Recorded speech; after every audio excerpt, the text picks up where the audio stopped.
Enfin rendu à faire les fameuses retouches de peinture, je suis rendu à faire le verre. Alors, je me suis amusé à faire les petites retouches ici et là. Je suis rendu dans la zone qui est le plus affectée, qui est ici. Alors, j'ai déjà fait une retouche qui était un peu trop foncée. Alors ici, je m'amuse à remixer à chaque fois la peinture. J'utilise la fameuse Testor pour me le réduire. Alors, on va y aller avec le vert en premier, le mauve. On y va avec les couleurs qui sont peut-être les plus difficiles. Puis, ouais, on espère réussir à faire de quoi avec ça. J'ai fini le verre et je dirais que je suis très content de mon mix and match. Il y a beaucoup de petites retouches. Ça a l'air de faire encore des petits points blancs, mais c'est la lumière qui reflète dessus vu que c'est une peinture métallisée. Et là, je viens de faire l'orange et encore une fois, mon match est parfait. Ça va dire à quoi? Mais elle vient d'être repeinte. Alors, je crois que je m'en sors pas mal côté mix and match. Quelques semaines après l'application du vert et du orange, je suis rendu à faire le beige. Et le beige, c'est tout ce qui est en dessous des plastiques. Alors, c'est ce qu'on voit le moins. Puis, on voit ici comment j'avais essayé de nettoyer avec l'acétone. Donc, oui, c'est possible vraiment d'enlever énormément de craquelures, mais je n'irai pas chercher jusque ça en dessous parce que c'est beaucoup d'efforts de bras pour pas grand-chose, considérant que c'est une zone qui est invisible. Alors, ça va être surtout ici que ça risque d'être un peu intéressant. Mais bref, encore une fois, je me suis fait aller le mélange entre deux couleurs. Je pense que j'ai quelque chose qui est quand même très proche de l'original. Fait que on va faire cette grosse section-là qui m'agace depuis un bon bout. Bon, alors ça, ce bout-là est fait et je suis content, ça sauve le coup d'œil. Pas besoin que ce soit excessivement parfait, mais je suis bien content. Le pire est sauvé, surtout dans ce coin-là. Là, en ce moment, je suis en train de faire ce petit orange un peu mandarine. Et il y a quand même beaucoup de variétés, hein, de jaune, rouge et orange, magenta et ainsi de suite, et mauve. Alors, c'est pas évident. Alors, j'ai déjà fait ce orange-là. Je fais cette mandarine-là, mais après ça, il y a un Bourgogne. Il y en a un petit peu plus pâle, puis je pense que lui, c'est même pas le même que lui. Ouais, je pense que oui. OK, au moins, il y a ça. Puis après ça, il y a le mauve ici. C'est pas des couleurs faciles à mixer. Franchement, là, je me suis vraiment fait chier à juste faire cette couleur-là. Souhaitons que j'en ai assez pour faire tout parce qu'il y a entre autres beaucoup de petits ronds ici à régler. L'application de la couleur mandarine, c'est quand même passé pas trop mal. Ça a bien été. Et aussi, à plusieurs reprises, j'ai eu à sortir le crayon feutre noir parce que j'ai eu à refaire beaucoup de petits points de mandarine ici. Puis là, ben, je voulais redessiner le noir parce qu'en même temps, je voulais refaire toute la courbe ici et remettre un peu de vert. Alors, j'ai fait des petites retouches de vert un peu partout. Et là, maintenant, je suis rendu à faire le mauve qui est juste ici, qui est une autre couleur vraiment pas facile à matcher. Alors, on voit ici le contraste. Toujours dans l'espoir que les choses vont se marier un peu plus au moment de faire le vernis. Mais, anyway, je pense qu'il n'y a pas de miracle à faire avec une couleur aussi nuancée. Je sais plus trop quelle peinture j'ai faite avant, là, mais là, je suis rendu en mauve. Fait que, un petit mix de foncé, un petit mix de pâle, puis je pense que j'ai juste le bon entre deux pour faire cette petite section-là, ici, voilà. Alors, je fais de la job de Cutex, salon de beauté André, tresse rallonge Cutex. On va te faire ça des ongles.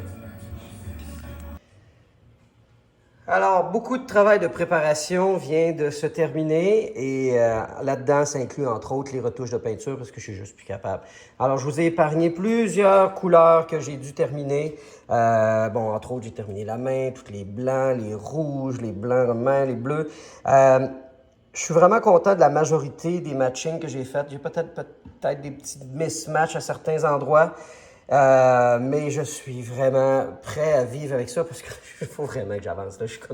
J'en fais déjà tellement plus que je pensais que j'allais faire cette machine-là, dont entre autres boucher tous les trous où est-ce que soit il y a des ampoules, soit il y a des switches qui dépassent, soit il y a des posts, il y a des vis qui passent bord en bord du playfield.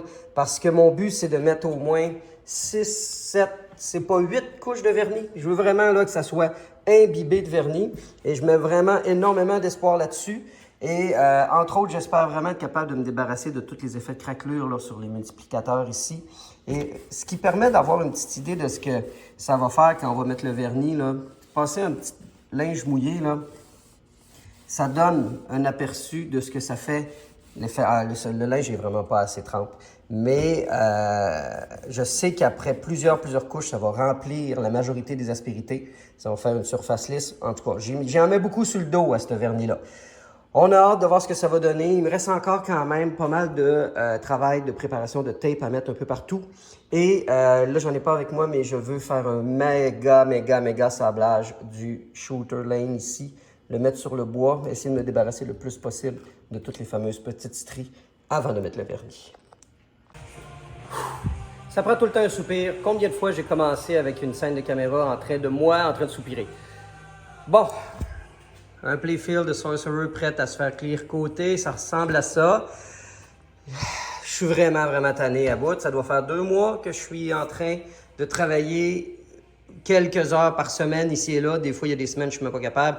J'ai jamais autant fait de retouches que ça sur un playfield de ma vie. Et même la Paragon a demandé moins de travail que celui-là. Et puis, à un moment donné, il faut juste avancer. J'en ai beaucoup d'autres, des projets, comme vous voyez. Hein, David? Hey, cheers, man. Cheers, man. Fait quoi? Fait que the enemy of good is better. Il y a toujours moyen de faire mieux, OK? Il y aurait tout le temps... Je serais capable de remettre encore 100 heures si je voudrais dessus. Mais c'est ça, il faut que j'avance. Ça fait que là, j'ai fait un wrapping adéquat de la machine. Puis, on va y aller avec Krylon Max peinture et après. Et l'affaire que je tiens à avoir le plus d'important là-dessus, c'est quand ça dit que ça ne jaunit pas. Ils l'ont même écrit en majuscule. Alors, j'espère, c'est le but. Parce que j'ai déjà vu des playfields vernis avec un vernis qui jaunit. Ça devient dégueulasse. Alors, on va faire une première passe. On va se mettre un petit masque. Puis, we pray for the better!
Yeah! Voilà. Juste une couche et je suis déjà content d'une chose, c'est à quel point ça a harmonisé le noir. Parce que j'ai utilisé un crayon feutre noir permanent flat black. Puis évidemment, il y avait le noir original du Playfield qui en restait quand même un petit peu. Mais ça s'est extrêmement bien harmonisé. C'est déjà brillant. Évidemment, il y a beaucoup de bump and everything. On va faire sécher ça, puis entre chaque couche, je vais sabler finement avec un papier 400. Et puis, mon espoir, c'est qu'au fur et à mesure des couches, on va venir à se remplir toutes les petites crevasses. Je vis-tu dans un monde de féerie, de petits lapins et de petites puffs de poils qui toussent tout ça dans le coin en pensant que ça va arriver? Ben oui. Ça sèche quand même assez rapidement entre chaque couche. Je pense que ça a pris peut-être une vingtaine de minutes avant de dire que ça sèche parce que je veux quand même faire des couches le plus successives possible dans la même journée. Alors là, je viens de faire un premier sablage à 400, graines 400, puis ça a enlevé évidemment tout le beau shiny qui doit commencer déjà à s'installer. Puis là, j'étais en train de voir que... Donc, comment ça se fait que ça m'a échappé, ça? Je l'avais pas vu, ça. Comment ça se fait qu'il y a un petit point blanc ici? On va gratter ça, on va remettre ça noir. Fait que, tu sais, à un moment donné, ça pardonne. Là. Il y a moyen de corriger des légères imperfections à l'occasion quand il se présente. Puis, c'est pas évident, hein? C'est la première fois que je fais ça. Alors, Tant qu'à le faire, aussi bien le faire à la cowboy. Normalement, tu sais, un bon clear coat de ce que j'ai dû lui faire, c'est t'enlèves tout le playfield, t'enlèves tout ce qu'il y a en dessous. Moi, j'avais commencé à mettre des petits tampons un peu partout dans chaque trou, puis c'est vraiment difficile de faire du sablage à travers tout ça. Ça fait que j'ai décidé de les enlever. Je vais les remettre juste pour les sockets de lumière. C'est vraiment, avant tout, les sockets de lumière que je veux pas qu'ils se remplissent de vernis parce que je veux que le courant passe encore quand je vais remettre les ampoules. Sinon, ça sent fort. Je suis un peu buzzé. Je s'évapore, man. Je dis, man, je s'évapore de merde, Chris. Déjà rendu à la 3e couche avec le sablage de fait. Je vais faire un filmage entre chaque. Et... En fait, je fais ça. Sérieusement, je m'ennuyais pas de ça. Fait califement chaud, c'est la canicule à Québec, puis là, j'ai ça d'en face. Ouf! M'en ennuyais pas pantoute. Je vous rassure, c'est nécessaire. Faut le porter quand il faut. Mais j'ai déjà très hâte de l'enlever. OK, c'est reparti. C'est avec le masque d'en face que je vous montre le playfield auquel je viens de faire vraiment un très gros sablage. Autant gros que petit grain pour être capable de vraiment diminuer au minimum les crevasses. Et faire en sorte qu'à partir de la 5e couche, ça commence à être vraiment ce que je veux atteindre. Alors, on est en effet en train de mettre la 5e. J'ai 2 passages de fait ici. Et j'utilise toujours la même technique. Je pars de l'extérieur et j'y vais à peu près. Ah, déjà là, ça, c'est un peu trop lent.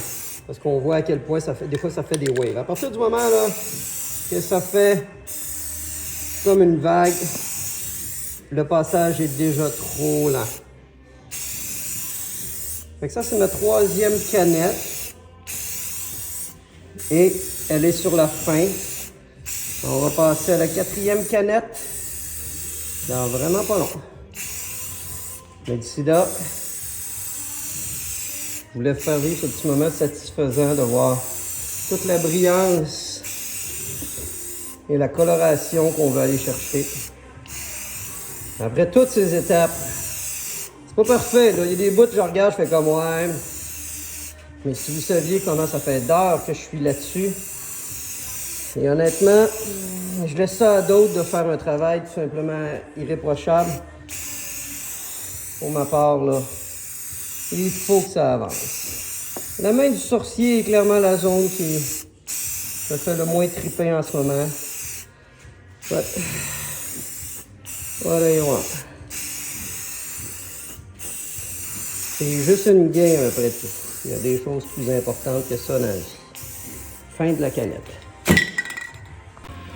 Après environ 5 couches, je réalise que je veux vraiment me débarrasser des scratchs ici pour de bon. Et pour faire ça, il faut vraiment que je fasse un bon sablage 400, mais avec de l'eau. Ça fait que je passe un wipe avec de l'eau et mon petit papier 400 et j'ai été capable d'enlever quand même pas mal toutes les scratchs. Ça fait que pour le prochain passage, alors je vais faire un petit avant-après, mais je vais vous montrer tantôt ce que ça va donner une fois que je vais avoir réussi à enlever tout ce qu'il y a de scratch ici. Il va rester pas mal juste les dimples à remplir, mais je suis plus capable de vivre avec ça qu'une quantité phénoménale de scratch de la sorte. Bon, la surface est prête et j'ai réussi à enlever vraiment toutes les égratignures.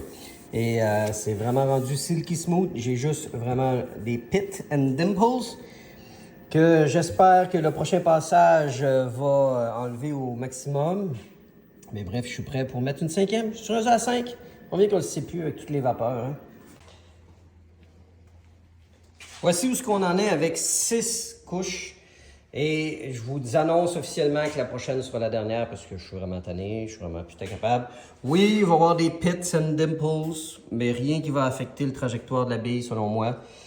Honnêtement, j'ai besoin de passer à la prochaine étape, c'est-à-dire l'assemblage et le nettoyage des autres mecs. Fait que un dernier petit sablage avec un petit grain 400, juste pour dire comme ça, là, avec de l'eau évidemment, toujours un petit peu d'eau, blablabla.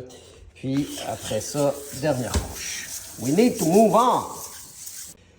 On est la semaine après la dernière couche de vernis et on va s'arrêter là.